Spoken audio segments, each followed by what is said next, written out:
Brother ਮੇਰਾ ਗਿਆ ਉੱਥੇ ਕਿਰਾਇਆ ਲੈਣ ਵਾਸਤੇ। ਇਹਨਾਂ ਨੇ ਅੱਗੇ ਇਹ ਪਲੈਨਿੰਗ ਬਣਾਈ ਹੋਈ ਸੀ। ਅੱਛਾ। ਜਦੋਂ ਗਿਆ ਉੱਪਰ ਕਿਰਾਇਆ ਲੈਣ ਵਾਸਤੇ ਗਿਆ ਸੀਗਾ ਤੇ ਜਾਂਦੇ ਨੂੰ ਉਹ ਬੋਲ ਪਏ, ਹੱਥੋਂ ਪਈ ਹੋ ਪਏ ਆ। 3 ਜਣੇ ਸੀਗੇ। ਇਹ 3 ਬੰਦਿਆਂ ਨੇ ਸਾਡੇ ਭਰਾ ਦੇ ਸਿਰ ਤੇ ਸੱਟਾਂ ਬਹੁਤ ਮਾਰੀਆਂ। 4:03 ਤੇ ਪਾਪਾ ਉੱਥੇ ਘਰ ਪਹੁੰਚ ਗਏ। ਅੱਛਾ ਜੀ। 4:17 ਤੋਂ 17 ਤੇ ਮੇਰੀ ਵਾਈਫ ਨੂੰ ਫੋਨ ਆਇਆ ਕਿ ਇਹਨਾਂ ਨੇ ਮੈਨੂੰ ਮਾਰਤਾ ਹੈ। ਮੈਨੂੰ ਅੱਛਾ, ਤੁਹਾਡੇ ਪਿਤਾ ਜੀ ਨੇ ਫੋਨ ਵਾਪਸ ਕੀਤਾ ਜੀ? ਮੇਰੀ ਮਦਰ ਦੇ ਫੋਨ ਤੇ ਕੀਤਾ ਉਹਨਾਂ ਨੇ। ਉਹ ਹਾਲੇ ਕੌਨਸ਼ੀਅਸ ਸੀਗੇ ਵੀ ਉਹਨਾਂ ਨੇ ਕਰ ਦਿੱਤਾ ਫੋਨ ਵੀ ਮੇਰੇ ਸੱਟ ਲੱਗੀ ਹੈ ਜਾਂ ਮੇਰੇ ਮਾਰਿਆ ਗਿਆ, ਇਹ ਉਹਨਾਂ ਨੇ ਕਿਹਾ। ਫਿਰ ਤੁਸੀਂ ਪਹੁੰਚੇ ਉੱਥੇ ਮੌਕੇ ਤੇ? ਉਹਨਾਂ ਨੇ ਮੈਨੂੰ ਕਾਲ ਕੀਤੀ ਸਭ ਤੋਂ ਪਹਿਲਾਂ, ਫਿਰ ਮੈਂ ਉੱਥੇ ਪਹੁੰਚਿਆ। ਠੀਕ ਹੈ। ਪਾਪਾ ਫਿਰ ਕੰਧ ਦਾ ਸਹਾਰਾ ਲੈ ਕੇ ਖੜੇ ਸੀਗੇ। ਤੇ ਪ੍ਰਵਾਸੀ ਕਿੱਥੇ ਸੀ ਉਸ ਸਮੇਂ? ਪ੍ਰਵਾਸੀ ਵੀ ਪੌੜੀਆਂ ਤੇ ਖੜੇ ਸੀਗੇ। ਅੱਛਾ, ਉਹ ਕ੍ਰਾਈਮ ਕਰਨ ਤੋਂ ਬਾਅਦ ਉੱਥੇ ਹੀ ਖੜੇ ਸੀ ਤੇ ਦੇਖ ਰਹੇ ਸੀ, ਹੈਲਪ ਨਹੀਂ ਸੀ ਕਰ ਰਹੇ ਸੀ। ਤੇ ਜਿਹੜਾ ਉਹਦਾ ਦਿਓਰ ਸੀਗਾ ਉਹ ਵੀ ਪਿੱਛੇ ਖੜਾ ਸੀਗਾ। ਜਦੋਂ ਮੈਂ ਪਹੁੰਚਿਆ ਦਿਓਰ ਨੇ ਮੈਨੂੰ ਦੇਖ ਕੇ ਉਹ ਕੋਠੋਂ ਹੀ ਗਾਇਬ ਹੋ ਗਿਆ।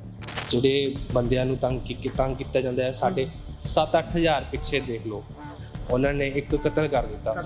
7-8 ਹਜ਼ਾਰ ਪਿੱਛੇ ਉਹਨਾਂ ਨੇ ਸਾਡੇ ਚਾਚਾ ਜੀ ਨੂੰ ਮਾਰ ਦਿੱਤਾ।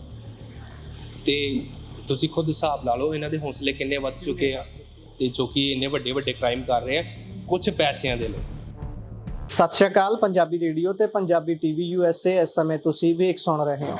ਇਸ ਸਮੇਂ ਅਸੀਂ ਦਸੂਹੇ ਦੇ ਵਿੱਚ ਖੜੇ ਹਾਂ, ਹੁਸ਼ਿਆਰਪੁਰ ਜ਼ਿਲ੍ਹੇ ਦਾ ਦਸੂਹਾ, ਜਿੱਥੇ ਕਿ ਬੀਤੇ ਕੱਲ ਖਬਰ ਆਉਂਦੀ ਹੈ ਕਿ ਕੁਝ ਪ੍ਰਵਾਸੀਆਂ ਦੇ ਵੱਲੋਂ ਇੱਕ ਪੰਜਾਬੀ ਦੇ ਨਾਲ ਕੁੱਟਮਾਰ ਕੀਤੀ ਜਾਂਦੀ ਹੈ, ਜਿਸ ਤੋਂ ਬਾਅਦ ਉਹ ਜ਼ਖਮਾਂ ਦੀ ਤਾਬ ਨਾ ਝੱਲਦੇ ਹੋਏ ਇਸ ਸੰਸਾਰ ਨੂੰ ਅਲਵਿਦਾ ਆਖ ਜਾਂਦੇ ਨੇ। ਉਹਨਾਂ ਦੇ ਪਰਿਵਾਰ ਦੇ ਨਾਲ ਇਸ ਸਮੇਂ ਉਹਨਾਂ ਦੇ ਘਰ 'ਚ ਮੌਜੂਦ ਆ, ਜਾਣਨ ਦੀ ਕੋਸ਼ਿਸ਼ ਕਰਦੇ ਹਾਂ ਵੀ ਇਹ ਜਿਹੜਾ ਕ੍ਰਾਈਮ ਵਾਪਰਿਆ ਹੈ ਇਸ ਦਾ ਪਿਛੋਕੜ ਕੀ ਹੈ, ਕਿਵੇਂ ਹੋਇਆ, ਕਿਉਂਕਿ ਹੁਸ਼ਿਆਰਪੁਰ ਜ਼ਿਲ੍ਹੇ ਦੇ ਵਿੱਚ ਪਹਿਲਾਂ ਵੀ ਪ੍ਰਵਾਸੀਆਂ ਨਾਲ ਸੰਬੰਧਿਤ ਇਹੋ ਜਿਹੀਆਂ ਘਟਨਾਵਾਂ ਵਾਪਰੀਆਂ ਨੇ ਜਿਨ੍ਹਾਂ ਨੇ ਵਰਲਡ ਵਾਈਡ ਬਹੁਤ ਜ਼ਿਆਦਾ ਸੁਰਖੀਆਂ ਬਟੋਰੀਆਂ ਅਤੇ ਉਹ ਘਟਨਾਵਾਂ ਬਹੁਤ ਦਰਦਨਾਕ ਸਨ। ਪਰ ਅੱਜ ਜਿਹੜੀ ਵਾਪਰੀ ਹੈ ਇਸ ਦੀ ਕੀ ਗੱਲਬਾਤ ਹੈ, ਸਾਰੀ ਜਾਣਦੇ ਹਾਂ। ਮੇਰੇ ਨਾਲ ਨਰੇਸ਼ ਕੁਮਾਰ, ਜਿਹੜੇ ਕਿ ਇਸ ਦੁਨੀਆ 'ਚ ਨਹੀਂ ਰਹੇ, ਉਹਨਾਂ ਦੇ ਭਾਈ ਸਾਹਿਬ ਮੌਜੂਦ ਨੇ, ਪਰਿਵਾਰਕ ਜੀ ਨੇ। ਪਹਿਲਾਂ ਭਾਈ ਸਾਹਿਬ ਨਾਲ ਗੱਲ ਕਰਦੇ ਹਾਂ। ਸਤਿ ਸ਼੍ਰੀ ਅਕਾਲ ਜੀ। ਸਭ ਤੋਂ ਪਹਿਲਾਂ ਤਾਂ ਦੁੱਖ ਦੀ ਘੜੀ ਦੇ ਵਿੱਚ ਸਾਨੂੰ ਚੰਗਾ ਨਹੀਂ ਲੱਗਦਾ ਕਿ ਅਸੀਂ ਬਹੁਤਾ ਤੁਹਾਡੇ ਤੋਂ ਬੁਲਵਾਈਏ, ਪਰ ਜਿੰਨੀ ਕੁ ਢੁਕਵੀਂ ਜਾਣਕਾਰੀ ਲੋਕਾਂ ਨੂੰ ਮਿਲਣੀ ਜ਼ਰੂਰੀ ਹੈ ਉਹ ਥੋੜੀ ਜੀ ਤੁਹਾਡੇ ਤੋਂ ਜਾਣਨਾ ਚਾਹੁੰਦੇ ਹਾਂ ਵੀ ਨਰੇਸ਼ ਜੀ ਦੇ ਨਾਲ ਕੀ ਹੋਇਆ, ਪ੍ਰਵਾਸੀਆਂ ਨਾਲ ਕੀ ਤੁਹਾਡਾ ਮਸਲਾ ਸੀਗਾ, ਇਹ ਗੱਲਬਾਤ ਸਾਰੀ ਬਣੀ ਕੀ ਹੈ ਜੀ ਉਹਨਾਂ ਦੀ ਜਾਣ ਪਿੱਛੇ? ਦੇਖੋ ਜੀ, 6 ਤਰੀਕ ਨੂੰ ਸਵੇਰੇ ਪਹਿਲਾਂ 9 ਵਜੇ ਗਏ ਆ ਘਰ ਕਿਰਾਇਆ ਲੈਣ ਵਾਸਤੇ। ਅੱਛਾ, ਉਹ ਤੁਹਾਡੇ ਕਿਰਾਏਦਾਰ ਸੀ? ਉਹ ਪ੍ਰਵਾਸੀ ਮਜ਼ਦੂਰ ਸਾਡੇ ਕਿਰਾਏਦਾਰ ਸੀ। ਤੇ ਉਹ ਕਹਿੰਦੇ ਜੀ ਤੁਸੀਂ ਦੁਪਹਿਰ ਨੂੰ ਆਇਓ। ਫਿਰ ਦੁਪਹਿਰੋਂ ਬਾਅਦ ਇਹਨਾਂ ਨੇ ਫੋਨ ਕਰਕੇ ਖੁਦ ਬੁਲਾਇਆ ਜੀ। 3:41 ਤੱਕ ਉਹਨੂੰ ਫੋਨ ਆਇਆ ਜੀ, ਤੁਸੀਂ ਆ ਕੇ ਕਿਰਾਇਆ। 4 ਵਜੇ ਇਹਨਾਂ ਨੇ ਉਹਨਾਂ ਨੂੰ ਬੁਲਾ ਲਿਆ ਕਿ ਤੁਸੀਂ ਆ ਕੇ ਕਿਰਾਇਆ ਲੈ ਜਾਓ। ਬ੍ਰਦਰ ਮੇਰਾ ਗਿਆ ਉੱਥੇ ਕਿਰਾਇਆ ਲੈਣ ਵਾਸਤੇ। ਇਹਨਾਂ ਨੇ ਅੱਗੇ ਇਹ ਪਲੈਨਿੰਗ ਬਣਾਈ ਹੋਈ ਸੀ। ਅੱਛਾ। ਜਦੋਂ ਗਿਆ ਉੱਪਰ ਕਿਰਾਇਆ ਲੈਣ ਵਾਸਤੇ ਗਿਆ ਸੀਗਾ ਤੇ ਜਾਂਦੇ ਨੂੰ ਉਹ ਬੋਲ ਪਏ, ਹੱਥੋਂ ਪਈ ਹੋ ਪਏ ਆ। ਛੋਟੇ ਹੱਟੇ ਫੜੇ ਸੀ, ਕਈ ਦਾ ਦਸਤਾ ਫੜੇ ਸੀ। ਇੱਕ ਨੇ ਕਈ ਦਾ ਦਸਤਾ, ਦੂਜੇ ਨੇ ਟੁੱਟਾ ਹੋਇਆ ਇੱਕ ਹੋਰ ਦਸਤਾ ਸੀਗਾ ਉਹ, ਤੇ ਕੁਛ ਹੋਰ ਸਮਾਨ ਵੀ ਸੀ ਇਹਨਾਂ ਕੋਲ। ਕਿੰਨੇ ਲੋਕ ਸੀ ਪਹਿਲਾਂ ਇਹ ਦੱਸ ਦਿਓ? 3 ਲੋਕ ਸੀਗੇ। ਅੱਛਾ ਜੀ। ਫਿਲਹਾਲ 3 ਸੀਗੇ। ਇੱਕ ਦਿਓਰ ਸੀਗਾ ਤੇ ਇੱਕ ਉਹਦੀ ਭੈਣ ਸੀ ਤੇ ਇੱਕ ਉਹਦਾ ਘਰ ਵਾਲਾ ਸੀਗਾ। 3 ਜਣੇ ਸੀਗੇ। ਇਹ 3 ਬੰਦਿਆਂ ਨੇ ਸਾਡੇ ਭਰਾ ਦੇ ਸਿਰ ਤੇ ਸੱਟਾਂ ਬਹੁਤ ਮਾਰੀਆਂ। ਸਿਰ 'ਚ ਸੱਟਾਂ ਮਾਰੀਆਂ। ਅੱਛਾ ਜੀ। ਹਾਂਜੀ। ਇਹ ਕਹਿਣ ਦਾ ਭਾਵ ਵੀ ਉਹਨਾਂ ਨੇ ਫੋਨ ਕਰਕੇ ਜਦੋਂ ਸੱਦਿਆ, ਉਹਨਾਂ ਦੀ ਪਹਿਲਾਂ ਤੋਂ ਹੀ ਪਲੈਨਿੰਗ ਸੀ ਵੀ ਆਪਾਂ ਸੱਟਾਂ ਮਾਰਨੀਆਂ ਨੇ, ਵੀ ਕਿਰਾਇਆ ਨਹੀਂ ਦੇਣਾ, ਇਹ ਕੰਮ ਕਰਨਾ। ਹਾਂ, ਇਹਨਾਂ ਦੀ ਪਹਿਲਾਂ ਹੀ ਪਲੈਨਿੰਗ ਬਣਾਈ ਸੀ। ਜਿੱਦਾਂ ਉਹਨਾਂ ਨੇ ਫੋਨ ਕਰਕੇ ਸੱਦਿਆ ਆ ਕਿ ਇਹਦਾ ਮਤਲਬ ਪਲੈਨਿੰਗ ਸੀ। ਜਾਂਦੇ ਸਾਰੇ ਉੱਤੇ ਅਟੈਕ ਕਰ ਦਿੱਤਾ। ਹੋ ਸਕਦਾ ਇਹਨਾਂ ਨੇ ਸ਼ਰਾਬ ਵੀ ਪੀਤੀ ਹੋਵੇ, ਸ਼ਰਾਬ ਪੀ ਕੇ ਤੇ ਅਟੈਕ ਕੀਤਾ ਹੋਵੇ। ਇਹ ਕਿੰਨੀ ਤਰੀਕ ਦੀ ਘਟਨਾ ਹੈ ਜੀ? ਇਹ ਜੀ 6 ਤਰੀਕ ਦੀ ਗੱਲ ਆ। 4 ਵਜੇ ਤੋਂ ਬਾਅਦ ਹੀ ਆ। 4:10 ਦੀ ਇਹ ਘਟਨਾ ਹੋਈ ਆ। ਤੇ ਫਿਰ ਉਹਨਾਂ ਨੂੰ ਇਲਾਜ ਲਈ ਤੁਸੀਂ ਹਸਪਤਾਲ ਲੈ ਕੇ ਗਏ ਹੋਵੋਗੇ, ਤੇ ਉਹਨਾਂ ਦੀ ਕਦੋਂ ਹੋਈ ਹੈ ਡੈਥ? ਕਦੋਂ ਹੋਈ? ਦੇਖੋ ਜੀ, ਉਹਨਾਂ ਨੂੰ ਆਪਾਂ ਪਹਿਲਾਂ ਸਿਵਲ ਹਸਪੀਟਲ ਗਏ ਸੀ। ਸਿਵਲ ਹਸਪੀਟਲ ਜਾਂਦੇ ਸਾਨੂੰ ਦੇਤਾ ਜਵਾਬ, ਕਹਿੰਦੇ ਜੀ ਮਕੇਰੀਆਂ ਲੈ ਜਾਓ। ਪੁਰਾਣਾ ਹਸਪੀਟਲ ਸੀਗਾ, ਉੱਥੇ ਲੈ ਗਏ। ਉੱਥੇ ਅਸੀਂ 5 ਘੰਟੇ ਇਹਨਾਂ ਦਾ ਇਲਾਜ ਚੱਲਿਆ। ਅਸੀਂ ਸ਼ਾਮ ਨੂੰ ਉੱਥੇ ਗਏ ਸੀ। ਉੱਥੇ ਜਾ ਕੇ ਡਾਕਟਰ ਸਾਹਿਬ ਨਾਲ ਗੱਲ ਕੀਤੀ, ਸਾਡਾ ਮਰੀਜ਼ ਦੀ ਹਾਲਤ ਕਿੱਦਾਂ।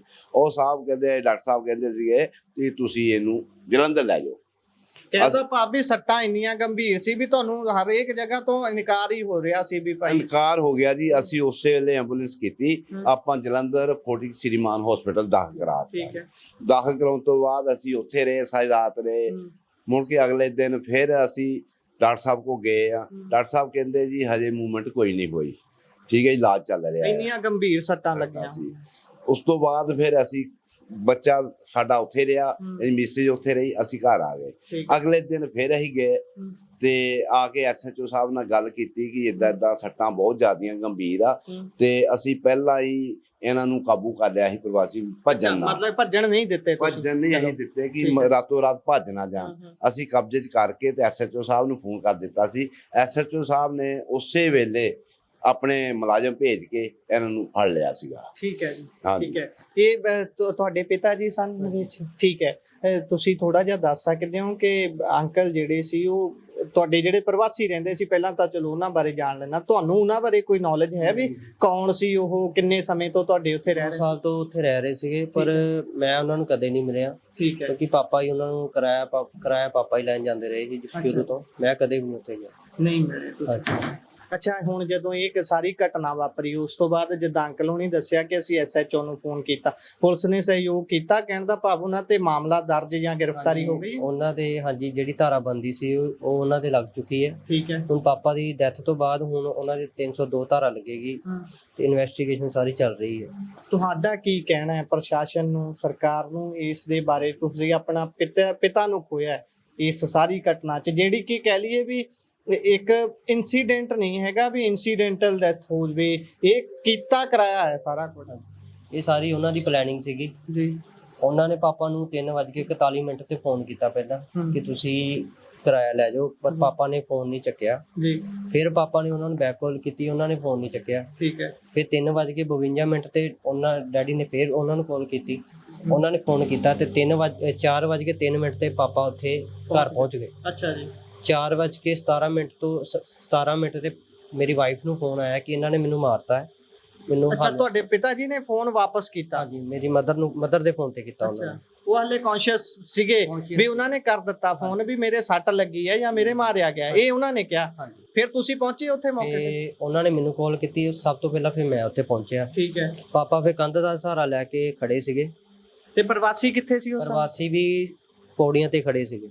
ਅੱਛਾ, ਉਹ ਕ੍ਰਾਈਮ ਕਰਨ ਤੋਂ ਬਾਅਦ ਉੱਥੇ ਹੀ ਖੜੇ ਸੀ ਤੇ ਦੇਖ ਰਹੇ ਸੀ, ਹੈਲਪ ਨਹੀਂ ਸੀ ਕਰ ਰਹੇ ਸੀ। ਤੇ ਜਿਹੜਾ ਉਹਦਾ ਦਿਓਰ ਸੀਗਾ ਉਹ ਵੀ ਪਿੱਛੇ ਖੜਾ ਸੀਗਾ। ਜਦੋਂ ਮੈਂ ਪਹੁੰਚਿਆ ਦਿਓਰ ਨੇ ਮੈਨੂੰ ਦੇਖ ਕੇ ਉਹ ਕੋਠੋਂ ਹੀ ਗਾਇਬ ਹੋ ਗਿਆ, ਭੱਜ ਗਿਆ ਕੋਠੇ ਹੀ ਭੱਜ ਗਿਆ। ਹੁਣ ਪੁਲਿਸ ਨੇ ਕਿੰਨੇ ਜਾਣਿਆਂ ਨੂੰ ਫੜ ਲਿਆ? ਪੁਲਿਸ ਨੇ ਉਹਦੇ ਹਸਬੈਂਡ ਨੂੰ ਤੇ ਉਹਦੀ ਵਾਈਫ ਨੂੰ ਫੜਿਆ ਤੇ ਦਿਓਰ ਉਹਦਾ ਹਜੇ ਲਾਪਤਾ ਹੈ। ਠੀਕ ਹੈ। ਤਿੰਨ ਜਾਣੇ ਤੇ ਨਾਮਜ਼ਦ ਕਿੰਨੇ ਨੇ ਮਾਮਲੇ ਦੇ ਵਿੱਚ ਬਾਈ ਤੁਸੀਂ ਦੱਸੋ? ਤਿੰਨ ਬੰਦੇ ਨੇ ਇਸ ਪੂਰੇ ਇਨਸੀਡੈਂਟਸ ਦੇ ਵਿੱਚ ਜਿਨ੍ਹਾਂ ਨੇ ਇੱਕ ਕ੍ਰਾਈਮ ਕੀਤਾ ਹੈ, ਜਿਨ੍ਹਾਂ ਦੀ ਪ੍ਰੋਪਰ ਇਨਵੋਲਵਮੈਂਟ ਹੈਗੀ ਹੈ। ਤੇ ਉਹਦੇ ਵਿੱਚੋਂ ਅਸੀਂ 2 ਬੰਦੇ ਫੜ ਲਏ ਸੀ, ਹਸਬੈਂਡ ਐਂਡ ਵਾਈਫ, ਜਿਹੜੇ ਪੂਰੀ ਤਰ੍ਹਾਂ ਇਨਵੋਲਵ ਸੀ ਇਸ ਕ੍ਰਾਈਮ ਦੇ ਵਿੱਚ। ਇੱਕ ਬੰਦਾ ਫਰਾਰ ਹੈ, ਉਹ ਸਾਨੂੰ ਮਿਲਿਆ ਨਹੀਂ ਫਿਲਹਾਲ, ਤੇ ਉਹਦੇ ਬਾਰੇ ਹਜੇ ਸਾਨੂੰ ਕੋਈ ਜਾਣਕਾਰੀ ਨਹੀਂ ਹੈ। ਬਟ 2 ਬੰਦੇ ਅਸੀਂ ਪ੍ਰੋਪਰ ਫੜ ਚੁੱਕੇ ਹਾਂ ਤੇ ਪੁਲਿਸ ਦੇ ਹਵਾਲੇ ਕਰ ਚੁੱਕੇ ਹਾਂ। ਠੀਕ ਹੈ। ਕਹਿਣ ਦਾ ਜੀ। ਤੇ ਜਿਨ੍ਹਾਂ ਨੇ ਉਹਨਾਂ ਨੂੰ ਭਜਾਉਣ ਦੀ ਕੋਸ਼ਿਸ਼ ਕੀਤੀ ਹੈ, ਉਹਨਾਂ ਦੇ ਵੀ ਆਪਾਂ ਹੁਣ ਨਾਮ ਉੱਥੇ ਥਾਣੇ ਦੇ ਦਿੱਤੇ ਹੋਏ ਆ। ਪ੍ਰਸ਼ਾਸਨ, ਆਪਣੇ ਪੁਲਿਸ ਵਾਲੇ ਸਾਰੇ ਹੁਣ ਕਾਰਵਾਈ ਕਰ ਰਹੇ ਆ। ਭਜਾਉਣ ਦੀ ਕੋਸ਼ਿਸ਼ ਕਰਨ ਵਾਲੇ ਜੇ ਤੁਸੀਂ ਸਾਨੂੰ ਨਾਮ ਦੱਸ ਸਕਦੇ ਹੋ ਤਾਂ ਵੀ ਦੱਸ ਦਿਓ, ਜੇ ਨਹੀਂ ਦੱਸਣਾ ਇੰਨਾ ਦੱਸ ਦਿਓ ਵੀ ਪ੍ਰਵਾਸੀ ਨੇ ਜਾਂ ਪੰਜਾਬੀ? ਉਹ ਵੀ ਪ੍ਰਵਾਸੀ ਦੇ, ਉਹ ਵੀ ਉਹਨਾਂ ਦੇ ਰਿਸ਼ਤੇਦਾਰ ਹੀ ਨੇ। ਅੱਛਾ, ਕਹਿਣ ਦਾ ਭਾਵ ਵੀ ਪ੍ਰਵਾਸੀ ਦਾ ਸਾਥ ਦਿੰਦਾ ਵੀ ਕ੍ਰਾਈਮ ਕਰਕੇ ਤੂੰ ਇੱਥੋਂ ਨਿਕਲ ਜਾ। ਦੇਖੋ ਜੀ, ਇਹਨਾਂ ਦੀ ਯੂਨਿਟੀ ਹੈ, ਠੀਕ ਹੈ, ਇਹਨਾਂ ਦੀ ਯੂਨਿਟੀ ਹੈ। ਪਹਿਲਾਂ ਇੱਕ ਪ੍ਰਵਾਸੀ ਇੱਥੇ ਆਂਦਾ, ਉਹ ਆਪਣੇ ਨਾਲ ਆਪਣੇ ਮਹੱਲੇ ਦੇ, ਆਪਣੇ ਪਰਿਵਾਰ ਦੇ ਸਾਰੇ ਭੈਣ ਭਰਾਵਾਂ ਨੂੰ ਇੱਥੇ ਲੈ ਕੇ ਆਉਂਦਾ। ਤੇ ਜਦੋਂ ਇਹਨਾਂ ਦੀ ਪ੍ਰੋਪਰ ਕਮਿਊਨਿਟੀ ਬਣ ਜਾਂਦੀ ਹੈ ਤੇ ਇਹਨਾਂ ਦੇ ਹੌਸਲੇ ਵੱਧ ਜਾਂਦੇ ਨੇ ਤੇ ਇਹ ਕ੍ਰਾਈਮ ਕਰਦੇ ਨੇ ਇੱਥੇ ਆ ਕੇ। ਠੀਕ ਹੈ, ਸਾਡੇ ਜਿਹੜੇ ਬੰਦਿਆਂ ਨੂੰ ਤੰਗ ਕੀਤਾ ਜਾਂਦਾ ਹੈ, ਸਾਡੇ 7-8 ਹਜ਼ਾਰ ਪਿੱਛੇ ਦੇਖ ਲਓ, ਉਹਨਾਂ ਨੇ ਇੱਕ ਕਤਲ ਕਰ ਦਿੱਤਾ। 7-8 ਹਜ਼ਾਰ ਪਿੱਛੇ ਉਹਨਾਂ ਨੇ ਸਾਡੇ ਚਾਚਾ ਜੀ ਨੂੰ ਮਾਰ ਦਿੱਤਾ। ਤੇ ਤੁਸੀਂ ਖੁਦ ਹਿਸਾਬ ਲਾ ਲਓ ਇਹਨਾਂ ਦੇ ਹੌਸਲੇ ਕਿੰਨੇ ਵੱਧ ਚੁੱਕੇ ਆ, ਤੇ ਜੋ ਕਿ ਇੰਨੇ ਵੱਡੇ ਕ੍ਰਾਈਮ ਕਰ ਰਹੇ ਆ ਕੁਝ ਪੈਸਿਆਂ ਦੇ ਲਈ। ਜੀ। ਕਿੰਨੇ ਸਮੇਂ ਦਾ ਕਿਰਾਇਆ ਬਕਾਇਆ ਸੀਗਾ ਜਿਹੜਾ ਲੈਣ ਗਿਆ? 7 ਮਹੀਨਿਆਂ ਦਾ ਕਿਰਾਇਆ ਪੈਂਡਿੰਗ ਸੀਗਾ ਇਹਨਾਂ ਤੋਂ ਲੈਣ ਦਾ। ਅੱਛਾ। ਇੱਕ ਦਿਨ ਪਹਿਲਾਂ ਸੰਡੇ ਪਾਪਾ ਉੱਥੇ ਸਾਰੀ ਰਿਪੇਅਰ ਕਰਕੇ ਆਏ ਘਰ ਦੀ, ਤੇ ਸੋਮਵਾਰ ਇਹਨਾਂ ਨੇ ਆਹ ਵਾਰਦਾਤ ਕਰ ਦਿੱਤੀ। ਡਾਕੂਮੈਂਟੇਸ਼ਨ ਤੁਸੀਂ ਉਹਨਾਂ ਦੀ ਕੀਤੀ ਹੋਈ ਸੀ ਜੇ ਤੁਹਾਡੇ ਤੋਂ ਰਹਿ ਰਹੇ ਸੀ, ਮੰਨ ਲਓ ਆਧਾਰ ਕਾਰਡ ਲੈਣਾ ਹੁੰਦਾ ਜਾਂ ਫਿਰ ਕੰਟਰੈਕਟ ਕੀਤਾ ਜਾਂਦਾ ਹੈ ਰੈਂਟ ਦਾ? ਸਰ ਉਹ ਨਹੀਂ ਸੀ ਕੀਤਾ ਹੋਇਆ ਸੀਗਾ। ਠੀਕ ਹੈ। ਵੈਸੇ ਤੁਹਾਡੇ ਤੋਂ ਉਹਨਾਂ ਦੀ ਜਾਣਕਾਰੀ ਤਾਂ ਹੋਊਗੀ ਵੀ ਕਿੱਥੋਂ ਦੇ ਰਹਿਣ ਵਾਲੇ ਨੇ, ਤੁਹਾਡੇ ਕੋਲ ਇੱਥੇ ਸ਼ਹਿਰ 'ਚ ਕੀ ਕੰਮ ਕਰਦੇ ਨੇ, ਇਹ ਤਾਂ ਪਤਾ ਹੋਊਗਾ। ਜੀ ਬਿਲਕੁਲ, ਉਹ ਡੇਲੀ ਬੇਸ ਜੋ ਕੰਮ ਕਰਦੇ, ਮਜ਼ਦੂਰੀ ਦਾ ਕੰਮ ਕਰਦੇ ਬਿਲਕੁਲ। ਤੇ ਉਹਨਾਂ ਦਾ ਜੋ ਅਗਰ ਆਇਡੈਂਟੀਫਿਕੇਸ਼ਨ ਦੀ ਗੱਲ ਕੀਤੀ ਜਾਵੇ, ਆਧਾਰ ਕਾਰਡ ਵਗੈਰਾ, ਅਸੀਂ ਸਾਰੇ ਜਦੋਂ ਅਸੀਂ ਕ੍ਰਾਈਮ ਸੀਨ ਦੇ ਉੱਤੇ ਪਹੁੰਚ ਗਏ, ਅਸੀਂ ਤਲਾਸ਼ੀ ਲਈ ਸਾਰੇ ਰੂਮ ਦੀ, ਤਾਂ ਮੈਂ ਸਾਰੇ ਬੈਂਕ ਅਕਾਊਂਟ ਨੰਬਰ ਜੋ ਵੀ ਉਹਨਾਂ ਦੇ ਸੀਗੇ, ਆਧਾਰ ਕਾਰਡ ਸੀਗਾ, ਉਹ ਸਾਰਾ ਮੈਂ ਕੱਢ ਕੇ ਲਿਆਂਦਾ ਸੀਗਾ ਤੇ ਉਹ ਮੈਂ ਪੁਲਿਸ ਦੇ ਹਵਾਲੇ ਕਰ ਦਿੱਤਾ ਸੀ। ਠੀਕ ਹੈ। ਹੁਣ ਅੰਤ ਦੇ ਵਿੱਚ ਤੁਹਾਡਾ ਪਰਿਵਾਰ, ਤੁਸੀਂ ਕੀ ਕਹਿਣਾ ਚਾਹੁੰਦੇ ਹੋ ਪ੍ਰਸ਼ਾਸਨ ਨੂੰ, ਸਰਕਾਰ ਨੂੰ ਤੇ ਇਹਨਾਂ ਲੋਕਾਂ ਨੂੰ ਜਿਹੜੇ ਇਹੋ ਜਿਹੇ ਕ੍ਰਾਈਮ ਬਿਲਕੁਲ ਖੁੱਲ੍ਹ ਦਿਲੀ ਨਾਲ ਕਰ ਦਿੰਦੇ ਨੇ? ਅਸੀਂ ਤਾਂ ਇਨਸਾਫ ਹੀ ਚਾਹੁੰਦੇ ਆ ਜੀ, ਸਾਨੂੰ ਇਨਸਾਫ ਮਿਲ ਜੇ, ਸਾਡਾ ਸਾਰੇ ਸਹਿਯੋਗ ਦੇਣ, ਸਾਰੇ ਭੈਣ ਭਰਾ ਰਲ ਕੇ ਸਾਡਾ ਸਾਥ ਦੇਣ ਤੇ ਇਹ ਪ੍ਰਵਾਸੀਆਂ ਨੂੰ ਇੱਥੋਂ ਕੱਢਿਆ ਜਾਵੇ। ਅਸੀਂ ਸਰਕਾਰ ਅੱਗੋਂ ਮੰਗ ਕਰਦੇ ਹਾਂ ਜੀ, ਜਿਹੜੇ ਪ੍ਰਵਾਸੀ ਮਜ਼ਦੂਰ ਆਉਂਦੇ ਆ, ਇਹਨਾਂ ਨੂੰ ਇੱਥੇ ਨਾ ਆਉਣ ਦਿੱਤਾ, ਆਪਣੇ ਦੇਸ਼ ਦੇ ਵਿੱਚ ਕੰਮ ਕਰਨ ਦਿੱਤਾ ਜਾਵੇ। ਬਾਕੀ ਮੈਂ ਆਪਣੇ ਸ਼ਹਿਰ ਦਸੂਹਾ ਵਾਸੀਆਂ ਨੂੰ ਇਹ ਕਹਿਣਾ, ਕੋਈ ਵੀ ਇਹਨਾਂ ਨੂੰ ਮਕਾਨ ਕਿਰਾਏ ਤੇ ਨਾ ਦਿਓ। ਅਸੀਂ ਮਕਾਨ ਕਿਰਾਏ ਤੇ ਨਹੀਂ ਦੇਵਾਂਗੇ ਤੇ ਇਹ ਕਿੱਦਾਂ ਇੱਥੇ ਰਹਿਣਗੇ? ਸਾਡੇ ਕੁਝ ਲੋਕ ਆਪਣੀਆਂ ਹੀ ਗਲਤੀਆਂ ਦੇ ਨਾਲ ਅਸੀਂ ਅੱਜ ਨਤੀਜਾ ਆਪ ਹੀ ਭੁਗਤ ਰਹੇ ਹਾਂ। ਪਛਤਾਵਾ ਵੀ ਹੁੰਦਾ ਹੋਊ ਤੁਹਾਨੂੰ ਇਸ ਗੱਲ ਦਾ ਬਹੁਤ ਆ ਕਿ ਅਸੀਂ ਮੌਤ ਆਪ ਲੈ ਕੇ ਖਰੀਦ ਗਈ ਆ, ਖਰੀਦੀ ਹੋਈ ਮੌਤ। ਜੇ ਕਿਰਾਏ ਦਿੱਤੇ ਆ ਇਹਨਾਂ ਨੂੰ, ਉਹ ਸਾਡੇ ਤੇ ਹੀ ਹਮਲੇ ਕਰਦੇ, ਸਾਡੀ ਮੌਤ ਆ। ਅਸੀਂ ਇਹ ਚਾਹੁੰਦੇ ਹਾਂ ਸਾਡੇ ਸ਼ਹਿਰ ਦੇ ਦਸੂਹਾ ਵਾਸੀਆਂ ਨੂੰ ਵੀ ਕੋਈ ਵੀ ਇਹਨਾਂ ਨੂੰ ਮਕਾਨ ਕਿਰਾਏ ਤੇ ਨਾ ਦਿੱਤਾ ਜਾਵੇ, ਇਹਨਾਂ ਨੂੰ ਆਪਣੇ ਦੇਸ਼ ਹੀ ਵਾਪਸ ਭੇਜਿਆ ਜਾਵੇ, ਆਪਣੀ ਸਟੇਟ ਭੇਜਿਆ ਜਾਵੇ। ਤੁਸੀਂ ਕੁਝ ਕਹਿਣਾ ਚਾਹੁੰਦੇ ਹੋ? ਜੀ ਬਿਲਕੁਲ, ਮੈਂ ਲਾਸਟ ਦੇ ਵਿੱਚ ਇਹੀ ਕਹਿਣਾ ਚਾਹੁੰਦਾ ਹਾਂ ਕਿ ਜਿਹੜਾ ਇੱਕ ਮੁਜਰਿਮ ਫਰਾਰ ਹੈ, ਪੁਲਿਸ ਦੇ ਅੱਗੇ ਰਿਕੁਐਸਟ ਹੈ ਉਸ ਨੂੰ ਜਲਦੀ ਤੋਂ ਜਲਦੀ ਫੜਿਆ ਜਾਵੇ ਤੇ ਸਾਨੂੰ ਜਸਟਿਸ ਦਿੱਤਾ ਜਾਵੇ। That's it.